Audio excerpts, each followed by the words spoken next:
thought you could get rid of me. I'm back. Okay. So we're going to talk about age-friendly today. I'm excited to share this with you because this is what I am doing now. And so I think some of you are familiar with it, but if not, you're going to learn a lot in the next 15 minutes. So I know some people think, why age-friendly? What is it? So just to give you a little background and stats, in Delaware County, it's the fastest growing county in the state. Probably most of you know that. And from 2000 to 2010, the 55 and older population doubled from 18,000 to 36,000 people. By 2020, we're projected to grow another 62% and be at 59,000 older adults. And by 2030, we're projected to grow another 40% and be at 82,000 older adults in Delaware County. So that's why we're doing age-friendly. We're trying to get ahead of the game. And so today I'm going to kind of talk a little bit about what it is and how you can help.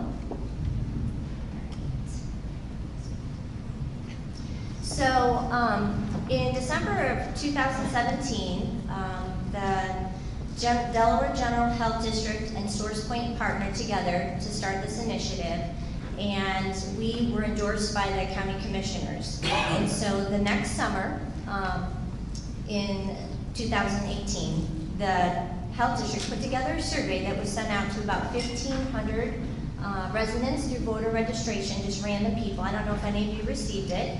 And we had about a 51% return rate, which is a really great return rate for a mail-out survey. And so the Age-Friendly Initiative is an initiative that is actually an international initiative through the World Health Organization. In the United States, it's affiliated and membership is through AARP Livable Communities.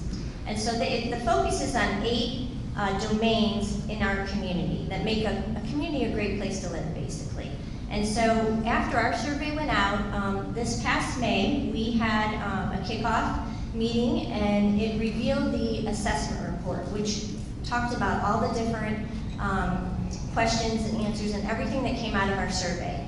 And so from there, we decided to look at 6 domain groups, so we kind of combined some. And so that's what I'm going to share with you, what they look like. And so those 6 domains of livability are outdoor spaces and buildings, transportation, housing, community engagement and participation, communication and information, and community support, health, and safety services. Okay, so outdoor spaces and buildings is the first one. And it primarily, it looks at providing a safe and accessible indoor and outdoor spaces for people of all ages to gather and engage in the community. And so when we look at that survey, or that particular domain, it's about well-maintained sidewalks, multi-use trails, parks, playgrounds, and public parking. Well, we know public parking, at least in the city of Delaware, is always a problem. So one of the results that we heard about was parking is not nearby, steps and stairs are unavoidable, people need periodic seating to rest, and remember, many handicapped are not in wheelchairs or scooters. We also learned that 97% of the older adults in our community consider Delaware to be a somewhat safe or very safe place to live.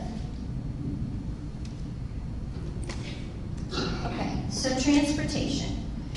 So it seems pretty obvious, but ensure that older adults have access to affordable and safe transportation that will get them where they need to go. And so when we look at that domain, we looked at the methods of transportation used by older adults in Delaware County. And so car, driven by themselves, was the most frequent, 95%. And you can see there's different other modes. I think something interesting was that our public transportation was only 2%. And so obviously that was pretty low. So I know older adults also identified biking and transit as methods of transportation they wish they could use more.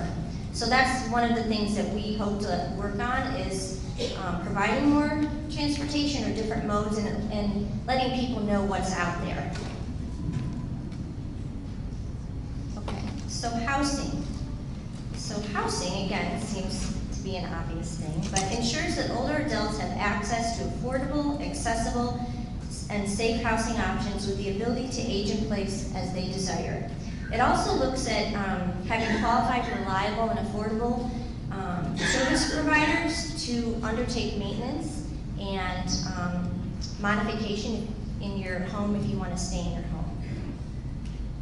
Okay, so we found that the majority of older adults find it important to stay both in their community and their current home as they age. So 89% find it important or very important to stay in their community, and 86% said very important or important to stay in their current home. All in all, Delaware County is a great place to live and retire for those who can afford it. So with our housing, the affordability piece comes up quite a bit. Okay. Community engagement and participation. So this looks at ways for older adults to continue to work for pay if they choose to, volunteer their skills, and be actively engaged in community life. An age-friendly community provides a range of events and activities that are accessible, affordable, and person-centered. It encourages community integration and fosters intergenerational activities and relationships for people of all ages. So in this particular slide, we looked at people in the workforce. So 53% are fully retired, 15% are retired but they still work, and then 32% are still working. And then you have 31% concerned about financially supporting themselves throughout their retirement, 16% unsure about financially supporting themselves, and then 12% of older adults still working felt there were not job opportunities available that utilized their skill sets. But all in all, Delaware County is a great place to live and retire, again, for those that can afford it. That seems to be a constant theme. Okay, so communication and information. So that recognizes that older adults communicate and receive information in various ways, which may be different than other age groups, and to ensure they have access to programs and services that meet their needs. And so when we look at our survey, I thought we definitely felt we had a high percentage of people that use email at 90%, computer 89%, and internet 89%. So, and then the smartphone 79%. So I think sometimes there's a myth that older adults aren't computer savvy, and obviously we see that that's not the case at all. Okay, community support, health, and safety services. And so this looks at health and social services that are well distributed, conveniently located, and they offer an adequate range of health and community support services that promote, maintain, and restore health for people of all ages. It also focuses on emergency planning for older adults, taking into account their needs and capacities in preparing for and responding to emergencies in our community. So with this part of the survey, we talked about prescription medication, and it kind of broke down how many people take. And then it also looked at how many older adults currently taking prescription medications. Only 54% do not review their medications with a pharmacist every year. So we're looking at that, and is it because people do mail-in? We found that that's something that we feel like we should work on, because obviously if you're taking 5 medications, they might interact with each other and you could have health issues. We also looked at falling, which is a big issue, and we have our falls prevention program here at Source Point. So 18% of older adults have fallen in the past 6 months. 18% are anxious about falling. And then also, older adults reported that 11% do not eat out or bring home takeout. 59% eat out and bring home takeout 1 to 2 times a week, and then 29% do the same at least 3 times a week. So, and then we also looked at physical activity. 69% of older adults exercise every day to several times a week. I think that's an awesome percentage, and I hope that Source Point plays a role in that, because we have great classes in our facility here.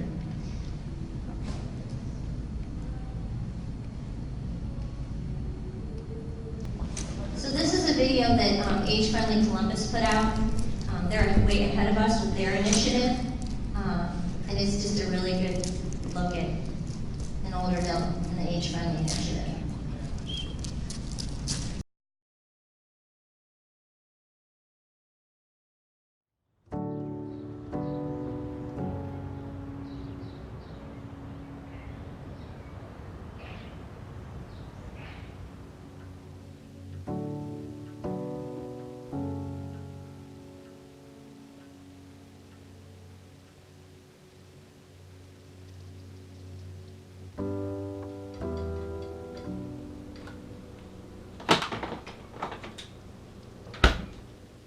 My name is Karen Peters. I'm 74 years old.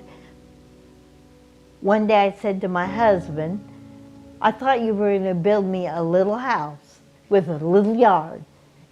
And he said, I thought you always wanted to move to German Village. So I started looking right then. Of course, I could get around a lot better then. I could walk.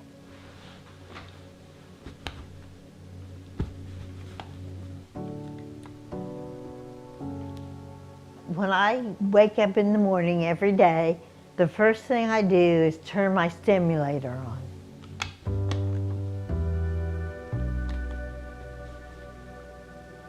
If I just had the one problem, the essential tremor, that would really sort of fix things.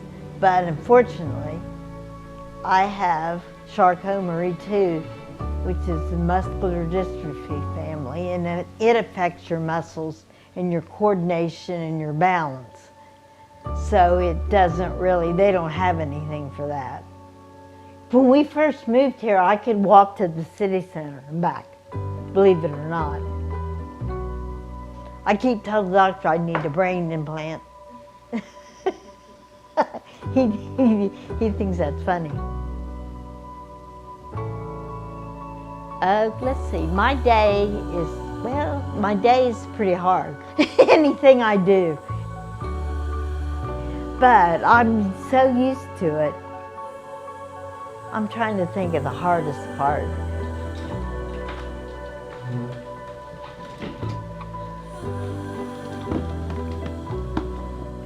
This has happened to me slowly. So I have been able to adapt my house to my challenges. Brush my teeth and all that, put deodorant on and all that, and I can see I can do everything here, sort of. And then the other thing, I guess, is thinking about if this keeps getting worse, what's next?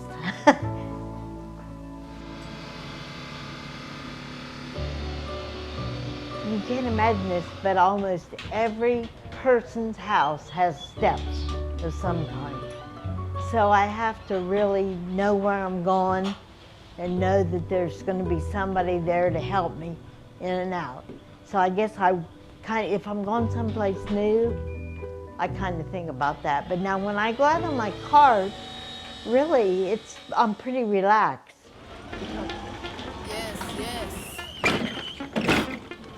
You let me see. Alright. Looking like a chocolate. Don't wait up, I'll stay out late. Just because I want to. You can't tell me to wait now. I whistle for a waiter. I'm about to spend my paper. See you later, alligator. I'm getting my exercise today, that's for sure. There you go. Here we are.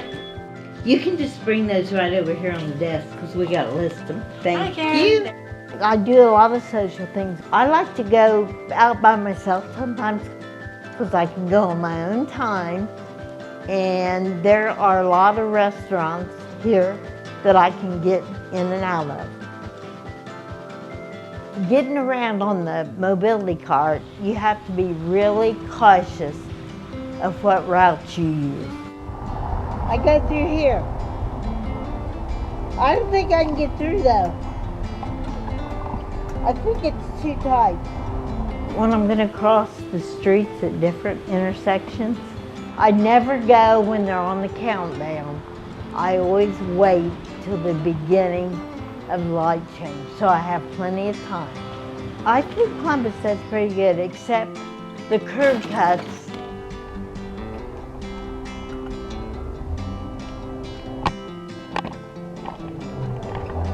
if I have a railing to hold on, I can get up steps if I can hold on really good. But in German Village, that just does not happen. The biggest thing is the restrooms. Whoever puts the bars up in the restrooms don't have a clue what you need, where. So I don't really think anybody could understand unless they've been around somebody. When they see somebody that's, hard to get around. But I don't really feel like I'm in my 70s.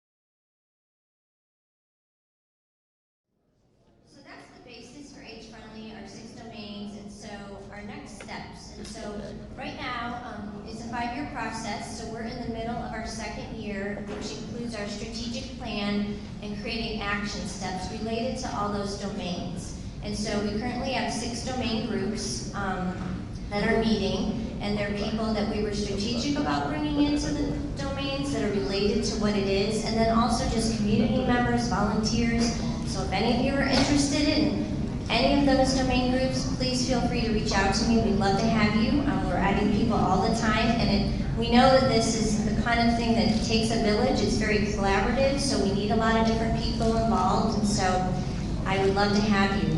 So after this next year, then we'll have 2 years that we'll implement all of our action steps and that strategic plan, and then year 5, we reassess and see where we are. So we know community can change quite a bit in 5 years, and with the growth that we're having in Delaware County, obviously we know that's going to happen. So we're going to look at things and probably start all over again. So that's kind of the plan. One of the other groups that I'm also going to start is called 55 and Better. And so it's an advocacy group that's going to kind of oversee our strategic plan, look at everything that we have put together, give us their opinion, and just help us work through and finalize that plan. So that's something that I would love for some of you to be involved in. It's not an enormous commitment, but I definitely think you'd have great input. You're out in the community, you're serving our clients, you see a lot of things on the day-to-day basis when you're volunteering and just living in our community, so I believe that you would have a lot of great things to share. So soon I'll be putting information about that. We'll do a press release, and I think I've already talked to a few of you, kind of just reached out and said, hey, I'd really like you to be involved in this. So stay tuned on that. And so I really hope that you are inspired to get involved. It's something that is going to affect all of us. And so I'll be tracking you down here when I'm ready to get that 55 and Better group together. Thanks.